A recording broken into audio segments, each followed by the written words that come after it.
Bueno, ¿cómo anda la hinchada? ¿Bien? Vamos a bajar un poquito la música. Acá estamos escuchando a La Ley con Martín. Quiero hablarles un poco de peritoneo. Definimos al peritoneo como una membrana serosa que recubre internamente la cavidad abdominal. No solo recubre internamente la cavidad abdominal, sino que recubre también las vísceras que se encuentran en esta cavidad abdominal.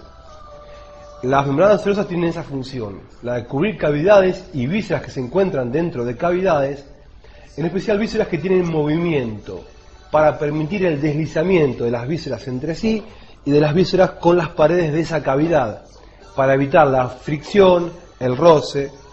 ¿Estamos? Entonces, ¿qué cavidades tienen serosas? Aquellas que tienen órganos que se mueven. Acá tenemos entonces el peritoneo, la pleura, el pericardio.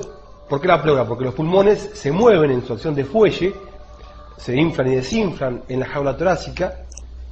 El pericardio, porque el corazón late, sístole y diástole, necesita una lubricación de esto. Y después también tenemos una serosa en la cápsula de Tenon, la cápsula de Tenon es una serosa a nivel de la órbita.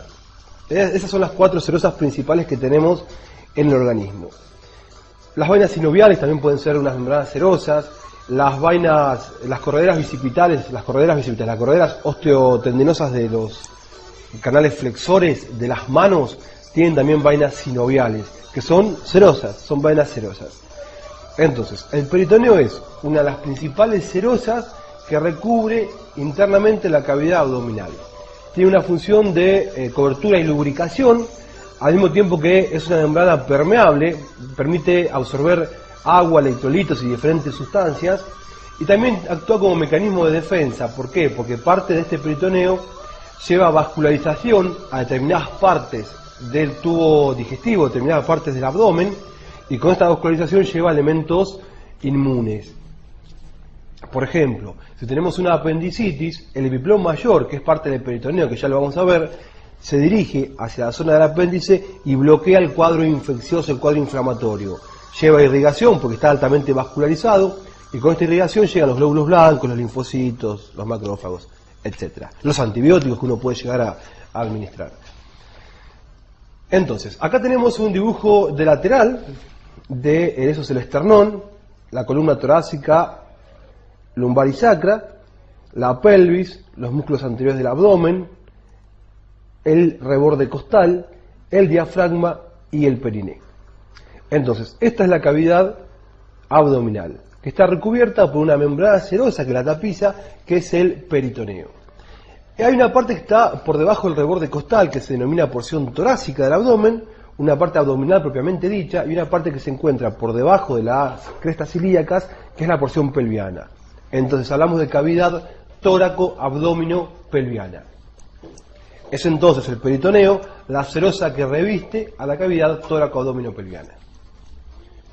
¿Cómo se clasifican los órganos según la relación que tienen con la serosa peritoneal? Entonces vemos que pueden ser de 4 tipos. Los órganos peritoneales o peritonizados, que son la mayoría de los órganos, que van a estar recubiertos por una membrana serosa visceral. El peritoneo tiene una serosa parietal que se refracta, cambia de dirección, se repliega, va y envuelve al órgano y se denomina serosa visceral. Entonces, los órganos peritoneales o peritonizados son aquellos que presentan una serosa visceral completa. Después tenemos órganos extraperitoneales, son aquellos que se encuentran por detrás o por debajo del peritoneo parietal. El peritoneo parietal, es decir, la parte del peritoneo que tapiza internamente la pared abdominal, se divide en superior, anterior, posterior, lateral e inferior. Hay un espacio por detrás del peritoneo parietal posterior y por debajo del peritoneo parietal inferior que se denomina extraperitoneo. El de atrás se denomina retroperitoneo y el de abajo se denomina subperitoneo. Entonces, estos espacios están ocupados por órganos que se denominan extraperitoneales. Después tenemos los denominados órganos retroperitonizados. ¿Qué significa esto? Son órganos que primariamente estaban peritonizados, eran órganos peritoneales, pero que esa víscera sufre una rotación embriológica de manera tal que la víscera se aplica a la pared posterior. Sigue teniendo su peritoneo visceral, su repliegue de peritoneo y su peritoneo parietal. pero tenemos una adherencia entre el peritoneo visceral y el repliegue de peritoneo y el peritoneo parietal. Esta adherencia se llama fascia de coalescencia. Si yo miro a este órgano que es extraperitoneal desde acá, veo una tela de peritoneo que lo cubre por delante y este le queda por fuera. Si yo miro al órgano retroperitonizado desde adentro, parecería estar por detrás del peritoneo parietal, porque al estar unido esto con esto, parece ser la misma hoja que hace así, como la de arriba, como esta, cuando en realidad no es así, es un órgano peritonizado.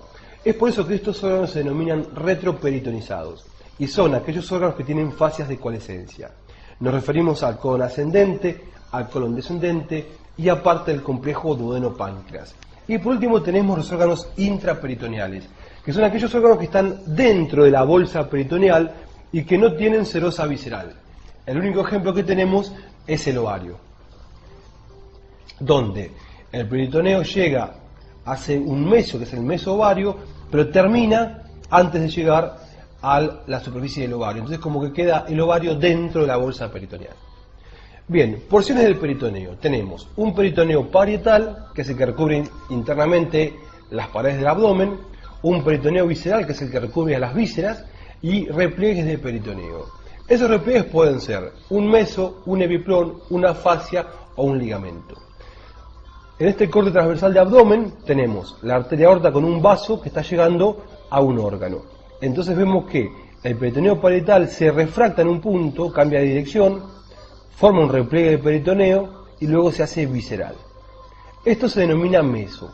¿Cómo definimos a un meso? Como un repliegue de peritoneo que une un órgano con la pared y que lleva elementos nobles. Lleva arterias y venas que tienen nombre y apellido. Un epiplón es un repliegue de peritoneo que une dos órganos entre sí y lleva elementos nobles, elementos con nombre y apellido. Acá vemos esta arteria que va de un órgano a otro y el repliegue de peritoneo que va. Esto es un epiplón. Epiplón menor, epiplón mayor, etc. Esto es un meso.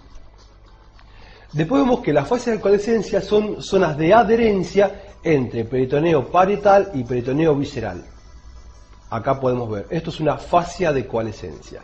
Hay 4 en el cuerpo, la de Toll 1, 2, 3 y 4, ya las vamos a ver.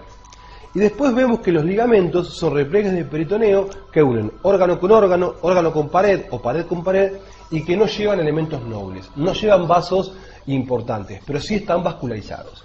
Bueno, para esta primera entrega creo que es suficiente, les mando un cariño y nos vemos pronto. Hasta luego.